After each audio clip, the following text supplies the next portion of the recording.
මම අද කියන්න හිතුවා මේ ශ්‍රී ලංකා වාසීන්ද මුලා වෙන්න එපා මේ දේශපාලනඥයින් පරණ දේශපාලනඥයින් කියන ඉතිහාසයේ කිසිදු වැඩක් නොකර මේ රට ණය කරපු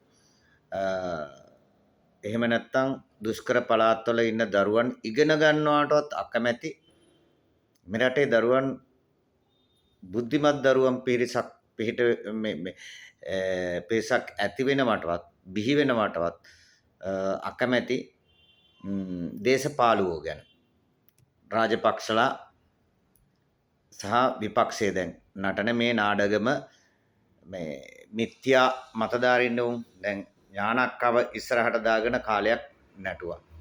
මේ වගේ මිත්‍යා මත තුල ජීවත් වෙන මිනිස්සු රටක ජනාධිපති වෙනකොට රටේ මිනිසුන්ගේ අවාසනාව කොච්චරක්ද කියලා ඒක තක්සේරු කරන්න කියන එක කොයි විදිහට විග්‍රහ කරන්නද කියනවත් අපිට නම් තේරෙන්නේ නැහැ මොනතරම් ඛේදවාචකයක්ද කියන එක.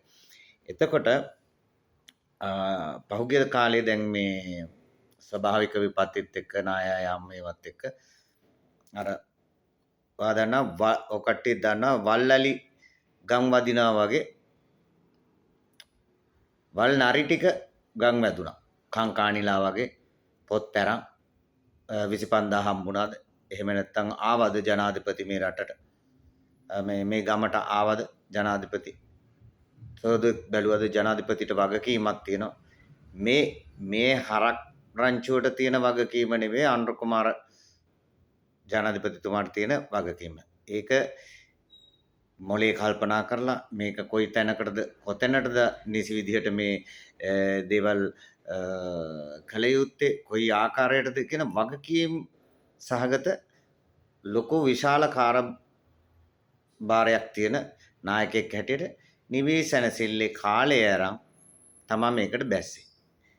අනික් මිනිස්සු වගේ කාලය ගත්තේ අනික් මිනිස්සු සුනාමියට ආපු සල්ලි විච්ච දෙයක් අද වෙනකොට නැහැ.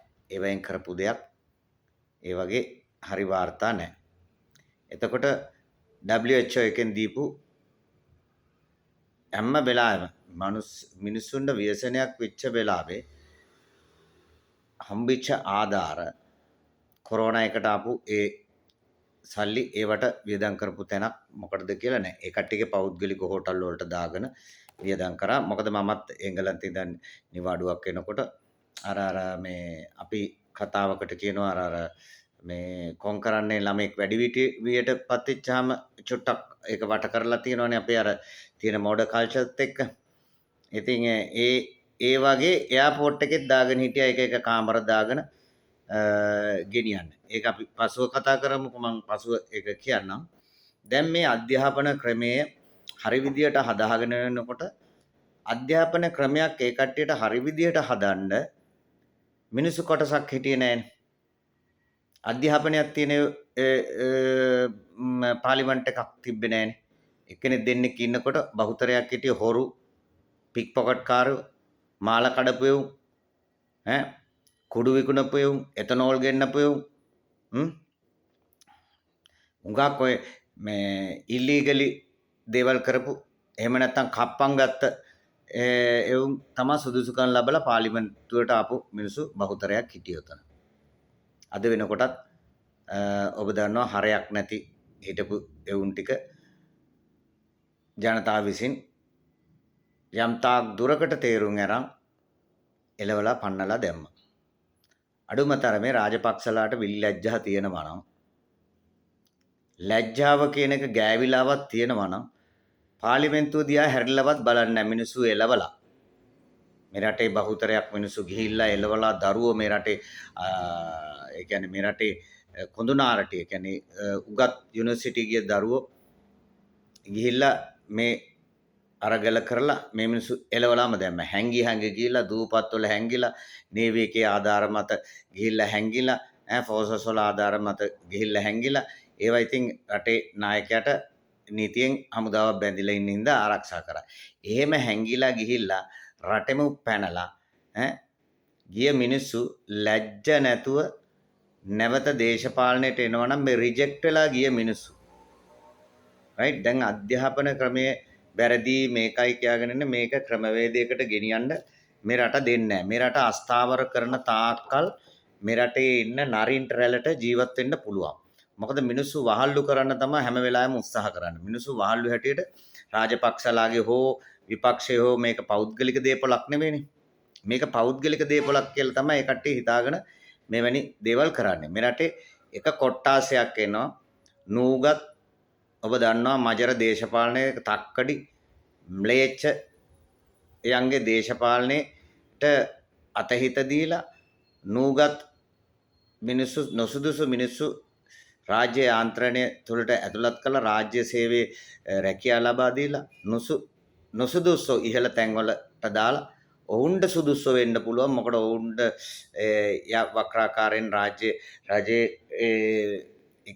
කරන එක එක ප්‍රොජෙක්ට් වලට වැඩි ගානට මුදල් දාලා ඒ ප්‍රොජෙක්ට්ස් අරන් ඒවයින් කමිෂන් ගහලා ජීවත් වුණා. හරිද? රට ගැන කවදාවත් හිතුවේ නැහැ. රටේ අනාගතය ගැනවත් හිතුවේ නැති මේ පිරිස ඔබ දැන් මේ අධ්‍යාපන ක්‍රමය වැරදි කියන මහින්ද රාජපක්ෂලාගේ කාලේ කරපු දෙයක් තමයි මේක. මේ මම ගත්ත සහතිකයක් මේ ඉස්රුපායට ගිහිල්ලා මේක මේ අධ්‍යාපන ප්‍රකාශන දෙපාර්තමේන්තුවෙන් මට හම්බෙච්ච සහතිකයක්. මම පළවෙනි සාම්පල් එකෙන්ම මේකේ පාස් වුණා. සෞඛ්‍ය නිර්දේශිත පාසල් පොත් බෑග් නිර්දේශය.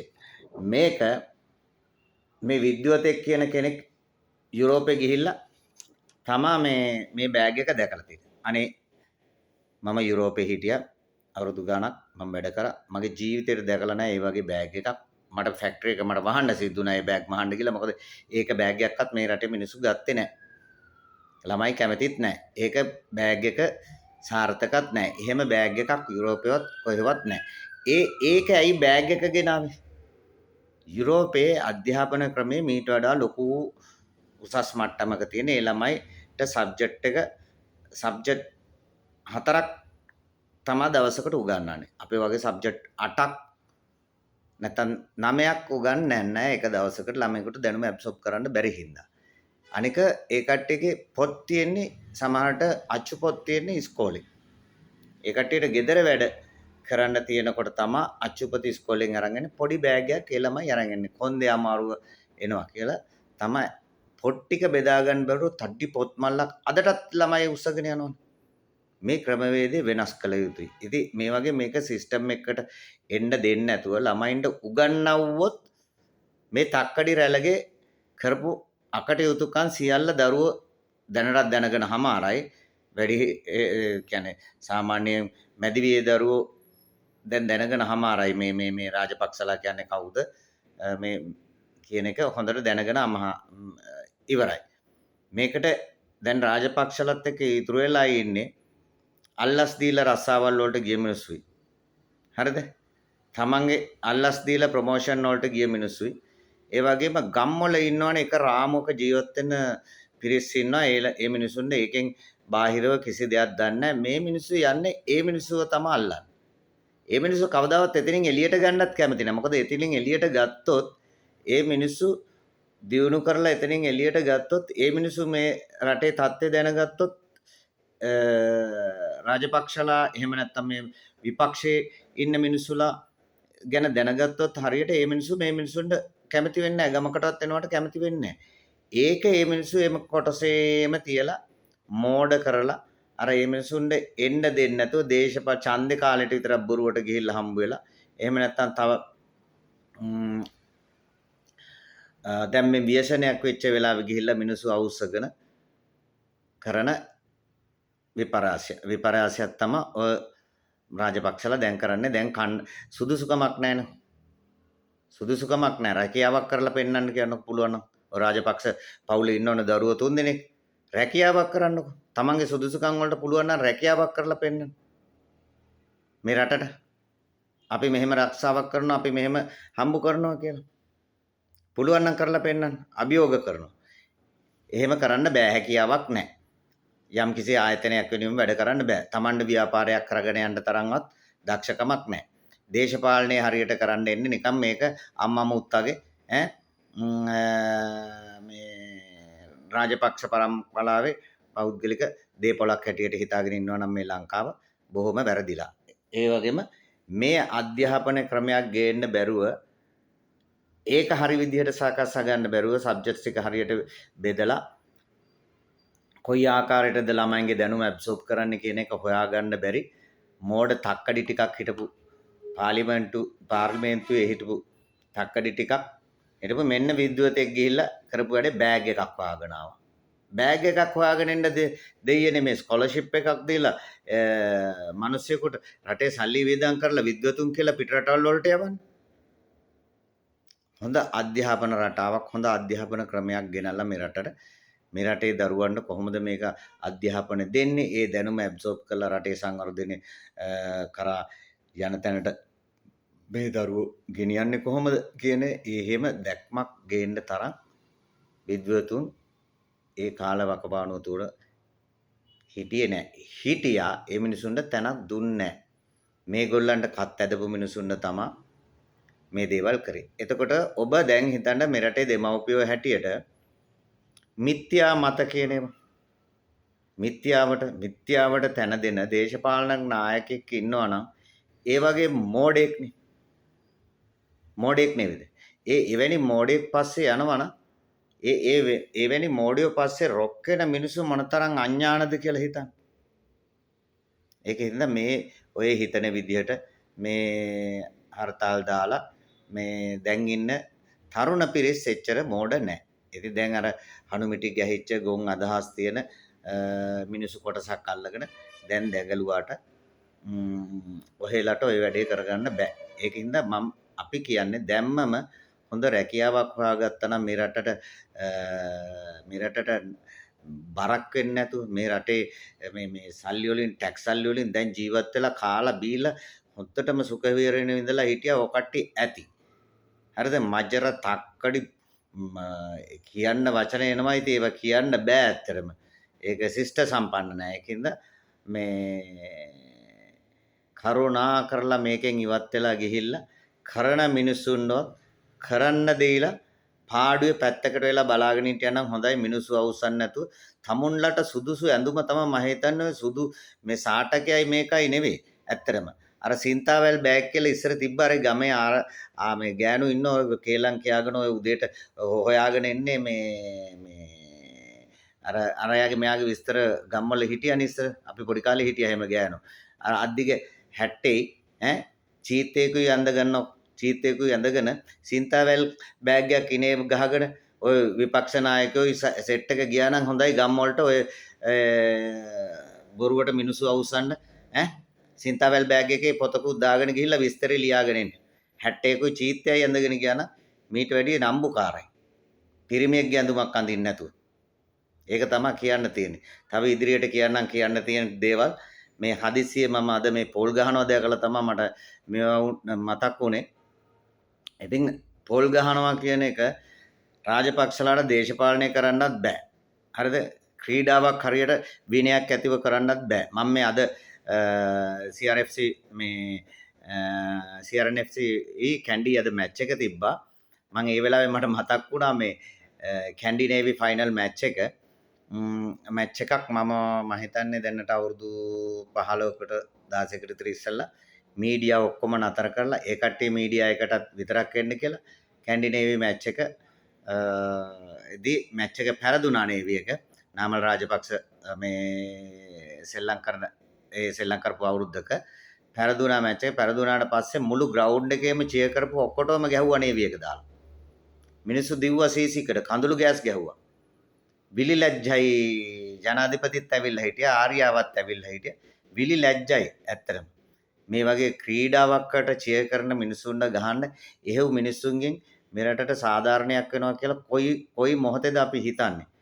ඉතින් මට මතකයි උඩ මේ ග්‍රෑන්ඩ් ස්ටේඩියම් එකේ හිටපු මේ කෙනෙක් නැගිටලා කිව්වා මිස්ටර් රාජපක්ෂ මේ this is not about this is called rugby කියලා. ලැජ්ජයි නේද රටක ජනාධිපති කෙනෙක් හැටියට ඒ වගේ වචනයක් අහන්න. ඒ වුණාට මේ කට්ටියට ලැජ්ජ කියන එක පොඩ්ඩක්වත් ගෑවිලාවත් නැහැ. නැත්තම් මේ රටකින් පන්නපු හැංගිලා ගිහිල්ලා කක්ක වෙවි දුවලා ගිහිල්ලා හැංගිලා මර බයේ මරු විකලේ දුවලා ගිහිල්ලා හැංගිලා ඉඳලා දැන් චුට්ටක් අර මිනිස්සු අපේ මිනිස්සුන්ට පොඩ්ඩක් නැත්තම් දේවල් අමතක වෙනවනේ. ආයෙ රිංගගෙන දැන් සිංහවේස් ගන්න හදනවා. ඔය සිංහවේස් ගන්නේ අන්තිම කාලේ විතරයි. ඉතින් ඒකෙන් මම කියන්නේ දේශපාලනය අමතක කරලා පුළුවන් නම් මේ රැකියාවක් කරලා පෙන්නන්න පෞද්ගලික ආයතනයක් හරි තමන්ගේ ව්‍යාපාරයක් හරි කරලා රටට ආදර්ශමත් පුද්ගලෙක් වෙන්න බලන්න. කේලම් හොයන්න එක එක බොරු කියාගෙන මේවා කරලා මිනිස්සු අවුස්සලා රටක් හරියට ගොඩ නැගෙන්න මේ අවුරුදු ගානකට පස්සේ වත් ගොඩට එන්න බලන්න. මෙච්චර කාලයක් කරානේ කරලා ණය කරා මිසක් රටක් සංවර්ධනය කරපු තැනක් කියන්නකො. සංවර්ධනය කරපු තැනක් නැහනේ. කරන හරියක් කරලා තියෙන කමිෂන් වලට ආපු ආධාර ටික 135ක්වත් වියදම් කරලා නැතුව ඇති මම හිතන්නේ ඔය කරපු ප්‍රොජෙක්ට් වලට. ඉතින් ඕවා කියන්න ඉදිරියට මේ රට ගෙනියන්න ඉන්න පරපුරටවත් දීලා මේ පාඩුවේ පැත්තකට වෙලා රස්සාවක් කරගෙන හිටියනම් මීට වැඩිය හොඳයි. තමුන්ලට සුදුසු ඔය සාටකේ නැෂනල් එකයි වේටියයි නෙවෙයි ඇත්තටම. තමුන්ලට සුදුසු අර සින්තාවල් බෑග් එක කිහිල්ල ගහගෙන අද්දිග 60 චීත්තේකුයි ඇඳගෙන බැස්සනම් ඌට වඩා වැදගත් ඇත්තටම. ඒක තමයි කියන්න තියෙන්නේ ඇත්තට.